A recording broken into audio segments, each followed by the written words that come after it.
Hello guys, jadi kami dari Zoo Official akan membawakan manhwa yang berjudul God Gambit. Nah, sebelum itu kita masuk ya ke prolog dari manhwa ini.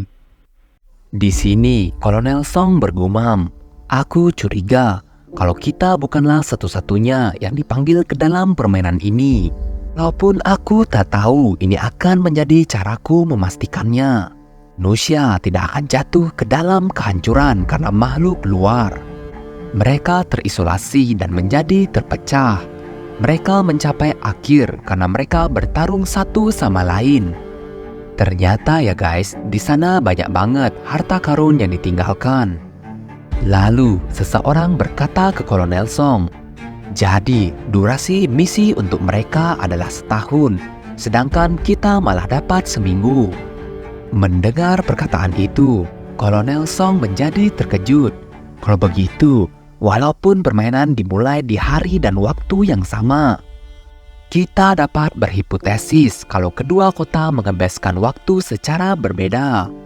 Sebenarnya ini sedikit terlalu awal, tapi jika hipotesis ini benar, maka player yang menciptakan permainan ini dan memanggil kami ke dalam permainan ini adalah makhluk yang dapat melakukan apapun dengan waktu, seperti yang mereka inginkan, gumam Kolonel Song. Lalu kita diperlihatkan ke pertarungan Pak Seo dengan Griffin. Ternyata Heju juga di sana masih membantu Pak Seo untuk mengalahkan Griffin itu. Dengan berat hati, Heju berkata, "Maaf, tapi kami harus menang." Dan akhirnya Heju pun mengeluarkan skillnya. Ini fix ya, sudah jadi burung bakar monster Griffinnya. Heju yang sudah mengeluarkan power sebesar itu pun kelelahan. Di sini ternyata Choi terus memantau mereka berdua. Choi bergumam, keunggulan taring dan sarung tangan Fung Mak adalah rank tertinggi bahkan di antara peralatan legend. Bukan hanya mereka memiliki kekuatan serangan yang tinggi, mereka juga memberikan statistik tambahan pada penggunanya. Dan itulah kenapa walaupun mereka hanya level 1, mereka dapat menguasai kekuatan pertarungan manusia super. Sisi negatif adalah kebanyakan serangannya adalah serangan skala besar, jadi itu dapat menimbulkan banyak kerugian.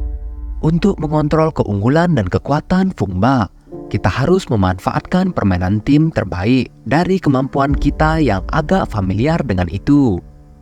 Untuk mempersiapkan hal itu, kami membutuhkan para veteran dan anggota party yang terbiasa dengan permainan tim. Tiba-tiba, di saat mereka sudah merasa menang, monster Griffin pun bangkit lagi. Di sini Heju dan Pak Seo menjadi sangat terkejut. "Pinter benar ya akting nih burung." Choi di sana berkata, "Selamat karena telah melewati babak pertama." "Choi, cukup. Aku tidak datang untuk mendapatkan Raja Emas. Aku datang untuk menyelamatkanmu sebelum kau terisolasi dari kota sepenuhnya," ucap Pak Seo. Mendengar itu, Choi pun tersenyum. Ia berkata, "Kalau begitu, jika kau cukup berbakat, maka tangkaplah aku." Melihat Choi yang sedikit aneh, di sini Heju sadar akan sesuatu. Dengan cepat, Heju mengaktifkan mode tempurnya. "Hei Pak Seo, berhati-hatilah." Tiba-tiba, serangan yang sangat kuat pun datang dan di sini Heju berhasil menangkis serangan itu. "Oh, jadi kau bisa merespon itu dengan cepat muridku. Tapi kekuatan kalian semua masih belum cukup. Aku saja harus berhati-hati agar tidak menghabisi kalian secara tidak sengaja." Melihat itu, Letnan Kwon pun bergumam, "Goblin ahli pedang, penjaga dari pilar dari misi sebelumnya. Dan seekor bos yang kesulitan tertinggi dari penjaga pilar lainnya. Ratusan orang harus menyerang selama setengah hari hanya untuk menangkap seorang penjaga dari satu pilar. Dapatkah kita mengalahkan monster terkuat dengan jumlah orang sebanyak ini?" Lalu kita dibawa ke sektor jurang. Ternyata ini adalah sarang si Griffin. Choi pun berkata, "Kerja bagus, kau bisa beristirahat sekarang. Berkat kemampuan regenerasimu, kau akan membaik dengan cepat." Lalu Choi pun mengeluarkan sebuah item. Item itu adalah orb perubah cuaca alat rank legend. Jadi, guna orb itu untuk melindungi sarang Griffin dari serangan monster ataupun manusia. Choi lalu meninggalkan monster Griffin. Ia berkata dalam benaknya, "Aku tidak menyangka kekuatan terbesar dari kota saat ini, petugas Seo, akan datang. Tapi aku tidak pernah menyangka dia akan mengatakan itu. Walaupun aku dapat memprediksi tindakan, kurasa sulit untuk memprediksi perasaan." Lalu kita dibawa kembali ke pertarungan Jack melawan pasukan aliansi. Jack di sini berkata, "Ada, apa cuma segini kemampuan kalian?" Di sini Heju memohon ke masternya, "Master, tolong biarkan kami lewat. Aku mohon sekali kepadamu." Dengan santainya Jack berkata, "Jika kau ingin meyakinkan seorang ahli bela diri, maka gunakan bela dirimu juga." Tapi di sini seperti biasa ya, Letnan Kwon sangat pintar membaca situasi. Ia menyuruh pasukan aliansi untuk mundur sekarang juga. Choi pun akhirnya menghampiri Jack. "Oh, jadi sudah selesai, Jack. Ternyata cepat juga ya." Tiba-tiba Jack memotong perkataan Choi. Ia berkata, "Letnan Kwon itu, dia memiliki penilaian yang luar biasa. Dia memiliki pemikiran seorang jenderal, berbeda ahli bela diri yang bertindak sebelum berpikir. Penyerbuan bukanlah sistem yang dapat dipikul oleh orang kuat. Kau membutuhkan strategi dan kerjasama. Kita harus mengakumulasi XP penyerbuan dalam misi kali ini. Lalu kita harus membagi XP itu ke beberapa grup. Karena kita harus menghindari monopoli kekuasaan setiap saat." Ucap dari Choi yang membeberkan rencananya ke Jack. Lalu scene berpindah ke arah Imogi. Ternyata ia masih ketipu ya sama misi sebelumnya.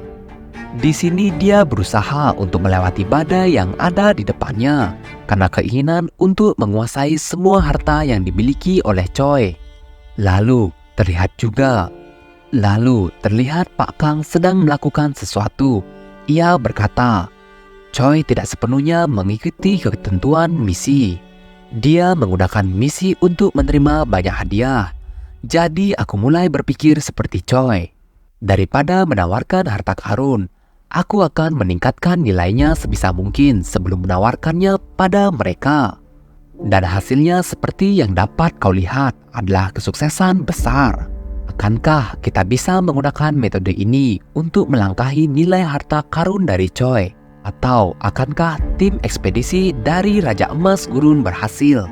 Di antara keduanya, apakah salah satunya adalah metode di mana warga akan menang yang diperkirakan oleh Choi?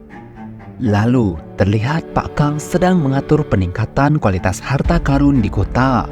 Selain itu, dia juga menyuruh untuk mempermudah rute agar warga yang sedang berjuang di gurun dapat dengan mudah mendaftarkan harta karunnya saat tiba di kota. Lalu kita berpindah ke arah Pak Seo dan Heju. Di sini mereka sedang membicarakan Pak Kang.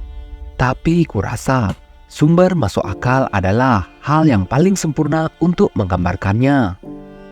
Bahkan jika situasi tidak seperti ini, aku tidak akan meninggalkannya sendirian di kota. Ini tidak membantu, sama seperti yang selalu kita lakukan. Mari kita selesaikan semuanya satu persatu. Ucap dari Pak Seo yang langsung menelan habis mie instannya. Lalu kita diperlihatkan Imogi sedang mencoba menerobos badai yang berada pada gurun itu. Sial, kenapa itu rasanya seperti kecakapan dari mutiaranya tidak meningkat lagi? Bukannya itu sesuatu yang akan semakin kuat ketika kau sering menggunakannya? Di sini kita pun dibawa kembali di saat Choi sedang menjelaskan mengenai item yang dipakai oleh Imogi. Kau tidak dapat meningkatkan kecakapan dari mutiara itu hanya dengan berburu gerombolan monster level rendah. Kau harus mengeksploitasi lawan yang kuat secara perlahan. Sampai sekarang dia selalu bersembunyi dan hanya menghadapi monster atau orang yang lemah. Bahkan ramuannya tidak bekerja pada monster rank elite. Pastinya dia akan berkembang jika dia bertarung melawan Heju. Ya, aku tidak berencana ya memberitahunya soal itu, ucap dari Choi yang sambil melanjutkan rebahannya. Kita pun diperlihatkan situasi dari Raja Ghoul milik Choi. Ternyata perkembangannya sudah sangat pesat ya. Badannya juga udah makin gede aja. Ternyata pasukan aliansi masih bertarung melawan Jack. Di sini tanpa ampun Jack kali ini. Bahkan sama muridnya sendiri juga nggak main-main si Jack. Jack di sini angkat bicara. Itu adalah aksi kerjasama yang indah. Tapi itu tidaklah cukup untuk melewati aura dewa harimauku. Karena sudah sejauh ini, aku dapat memberi kalian jalan. Jadi majulah, ucap Jack sambil melepaskan tangannya. Jack juga menjelaskan, tampaknya kalian sudah belajar gaya bertarung dari dunia ini. Bekerja sama saat kau tidak cukup kuat, itu juga adalah cara untuk bertahan hidup. Lalu, mereka bertiga pun diberi jalan oleh Jack untuk ke sektor selanjutnya. Di sini Letnan Kwon bergumam, lewat, apa dia hanya mengetes kami? Apa dia melatih kami secara tidak sengaja? Kalau begitu, apa yang akan terjadi jika kami mendapatkan kegagalan?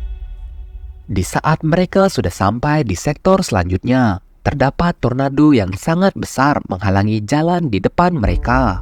Di sini Pak Seo berusaha menggunakan item sarung tangannya untuk memecah tornado itu. Tapi ternyata Pak Seo bukan memecahnya, melainkan dia mengangkat tornado itu. Melihat kejadian itu, Letnan Kwon pun bergumam, "Hah? Apa alat itu bisa digunakan seperti ini?" Seolah ia dapat membaca pemikiran Letnan Kwon, Pak Seo menyeletuk, "Ah, itu tidak memungkinkan hanya karena kau memiliki sarung tangan Fung Ba." Tiba-tiba Choi datang dan nimbrung dalam percakapan mereka. Itu artinya petugas Seo sudah mulai diakui oleh Fung Ba. Kalian memang hebat, tapi haruskah kita mulai tahap akhirnya? Choi pun tiba-tiba mengeluarkan sebuah item tiket. Kegunaan tiket itu adalah tiket yang memungkinkanmu berteleportasi ke sebuah tempat yang sudah kau datangi. Tiba-tiba mereka semua pun diteleport hanya dengan tiket dari Choi. Ternyata bahkan sampai Imogi pun juga diteleport ke sana. Di sini mereka melihat Imogi. Pak Seo dan Heju hanya menatap sinis dan tidak mengeluarkan sepatah kata pun. Ada apa dengan mereka? Energi mereka juga sudah banyak berubah dalam satu hari, gumam Imogi. Tiba-tiba di saat mereka saling tatap-tatapan, Choi pun datang dengan santainya. Ia berkata, "Sejak dulu itu adalah tradisi lama untuk melawan bos terakhir.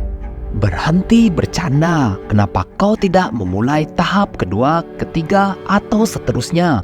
Potong dari Imogi yang berlari menyerang ke arah Choi. Bermain dengan pecundang kutu buku seperti ini membantuku mengingat sesuatu. Semakin aku memukulnya, reaksi mereka semakin jauh lebih baik. Sampai pada di titik kemudian metode perlakuan mereka luar biasa.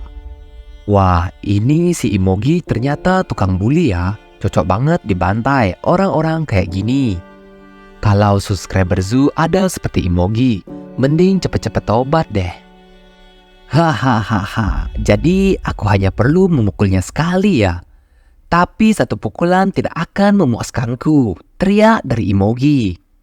Oh, jadi sekarang serangan yang luas dengan output maksimum begitu. Seranganmu itu benar-benar sederhana, teriak Choi sambil melemparkan gagang pedangnya di sana. Ini namanya headshot ya.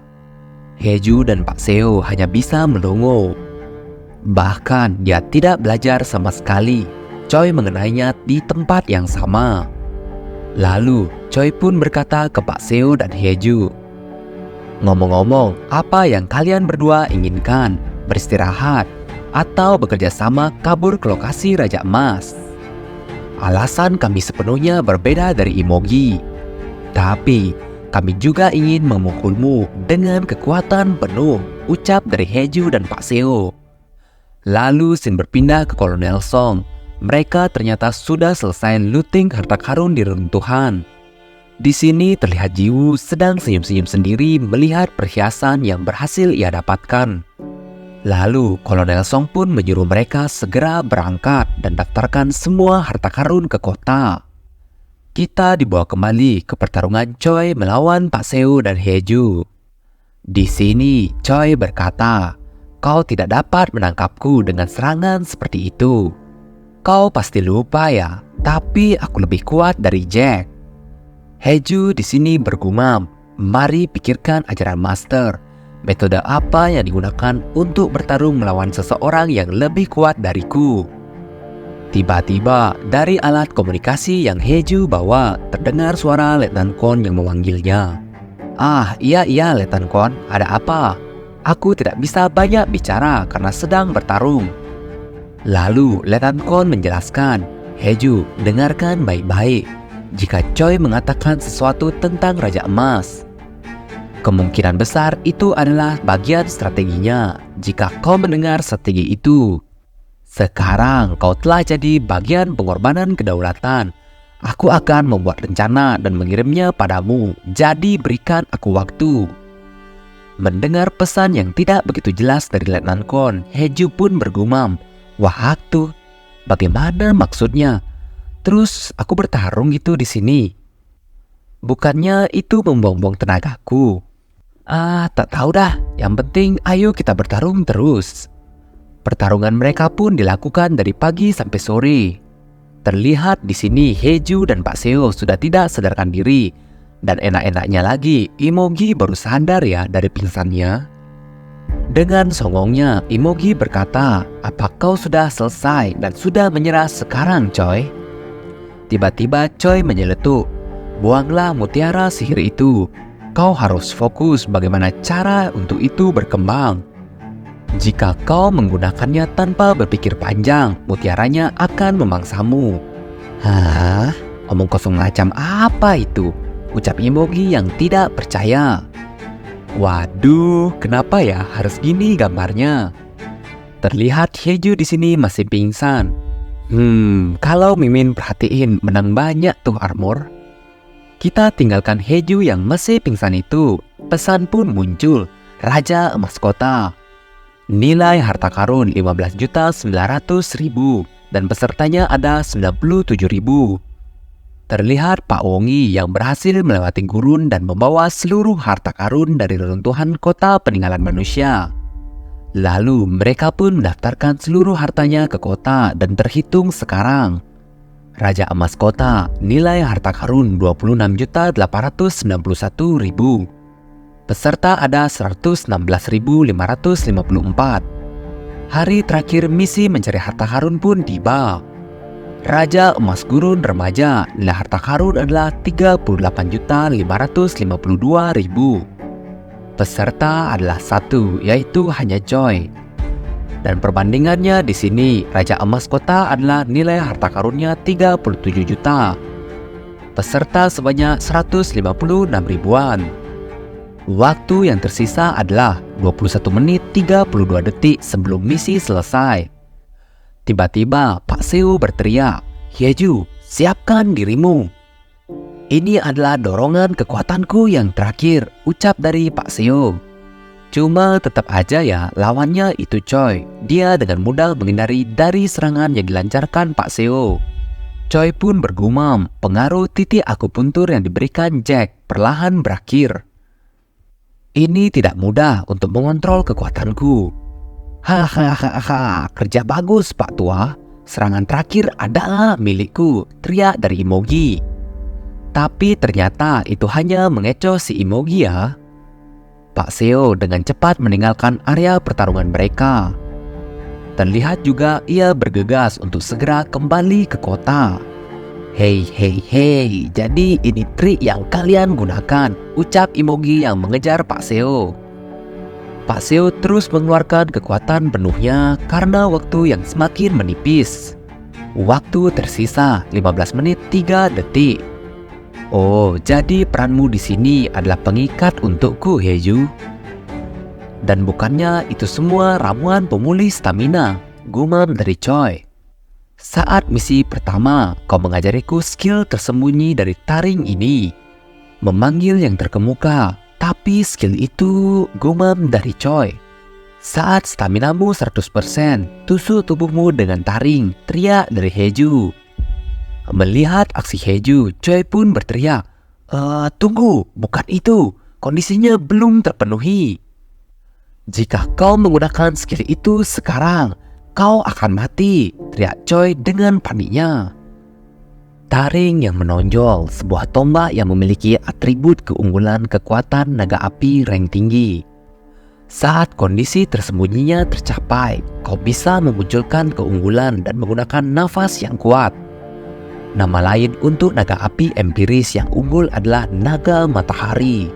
Sebagai hasilnya memunculkan suatu keunggulan. Hanya bisa dilakukan saat matahari terbit atau terbenam. Kau tahu kondisi terakhirnya bukan? Tanya dari Choi. Hehehe, tentu saja. Karena ini semua rencana dari Letnan Kon, ucap dari Haeju. Di sini Letnan Kon pun tersenyum. Ia berkata, mustahil untuk menebak rencana dari Choi. Tapi kita bisa membaca sisi manusianya. Sial, aku ketahuan. Tapi aku akan mengakhirinya di sini karena semua tujuanku sudah tercapai. Waktu tersisa 7 menit 23 detik. Di sini Letnan Kon berteriak, dia datang, persiapkan semuanya. Musuh semakin mendekat, ayo serang. Hah? Imogi? Kok bisa ya dia ikut sampai sini? Teriak Pasio yang terkejut. Sudah cukup main-mainnya, teriak Imogi. Sekarang keluarlah. Ya, ternyata Imogi berhasil ya nangkep Raja Emas si Choi. Seluruh pasukan militer berkata, serang. Sedangkan orang-orang di kota sibuk meningkatkan nilai dari harta karun dan waktu yang tersisa 4 menit 42 detik. Waktu tersisa 1 menit 35 detik sebelum semuanya berakhir. Choi memberitahu Haeju, Hei Haeju, bisakah aku meminta tolong padamu? Orang-orang akan berakhir terpecah, mencurigai, berkelahi, dan putus asa. Itulah yang dilakukan manusia. Nah, jadi kita nggak tahu ya apa yang dijelasin lagi sama si Choi karena scene-nya berpindah. Waktu pun hanya tersisa 25 detik lagi. Di sini orang-orang masih menunggu dan tersisa masih 11 detik. Dan akhirnya, waktu dari permainan berburu harta karun pun habis. Misi selesai, Raja Emas Kota yang menang. Hahaha, kita berhasil dan yang pastinya aku berhasil, ucap dari Imogi. Bentar. Ia pun melihat pesan yang masuk. Karena efek dari pengorbanan kedaulatan, seluruh rewardmu akan disita. Lalu, warga yang berada di luar kawasan kota akan secara paksa dipindahkan ke dalam kota. Pesan kembali muncul karena berkat dari Raja Emas Kota, poin reward akan digandakan. Di sini Haeju kebingungan mencari keberadaan Choi. Lalu pengumuman skor terbaik pun keluar. Rank ketiga kali ini adalah Kang Jiwoo. Yang kedua adalah Sung Taeyong.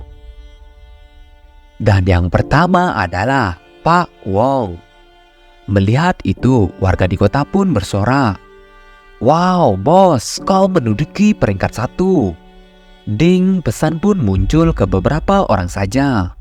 Untuk anggota peleton Letnan Kon yang menangkap Raja Emas yang berlawanan, kalian akan menerima reward khusus. Kemungkinan menerima peralatan rank hebat, hero akan meningkat. Jadi ini yang akan kudapatkan, meningkatkan peluang untuk mendapatkan item rank hero. Lalu Raja Emas pun memberkati kota. XP kota meningkat 10%. Sampai dimulainya misi berikutnya. Waktu tersisa sampai putaran misi berikutnya adalah 1 hari. Phew, setidaknya ini berakhir dengan bahagia, ucap dari Choi di tempat nongkinya seperti biasa. Tiba-tiba Jack menyelutuk. Itu tidak terlihat bagus. Kau masih musuh dari kota, bukan? Hehehe, aku bukan musuh kota lagi, Jack. Tapi aku sudah termasuk bencana bagi kota, ucap Choi dengan nada bercanda. Choi pun bergumam, kota ini sudah mengalahkan bencana. Dengan kekuatan mereka sendiri, mereka tidak akan goyah lagi. Sekarang, kota sudah memiliki poin dan keinginan yang cukup. Melalui jeda ini, pion ke-8 akan sepenuhnya berubah. Setelah game itu selesai, banyak orang yang mencoba mendaftarkan diri di kantor ekspedisi Pak Wong. Mimpiku menjadi kurir ekspedisi, ucap salah satu orang di sana. Walaupun dia ada di cengkraman Choi dan menjadi pengorbanan kedaulatan, dia adalah pahlawan yang terus bertarung untuk kota sampai akhir. Malaikat api, idola kota ke-8. Jadi para warga bilang pion ke-8 itu kota ke-8 ya guys. Jika kami bisa bersama dengan orang itu, kami akan mendedikasikan hidup kami pada Haeju. Haeju di sini melihat ramainya orang yang ingin bergabung dengannya. Di sini ia malah memikirkan Choi. Jadi saat orang-orang jatuh ke dalam keputusasaan lagi, ketika mereka dengan lelah mengangkat kepala mereka di tengah keputusasaan masa lalu yang mereka lihat, semoga menjadi harapan yang dapat membantu mereka berdiri kembali. Haeju pun akhirnya keluar dari kantornya. Ia berkata, "Semuanya aku tidak sehebat yang kalian pikirkan. Tapi jika kalian ingin melindungi kota ini bersama, maka aku akan dengan senang hati membuat guild dengan kalian semua." Oke, akhirnya sistem guild pertama muncul juga ya. Oke, menarik ya, untuk ditunggu kelanjutan ceritanya hanya di Zoo Official. See you guys.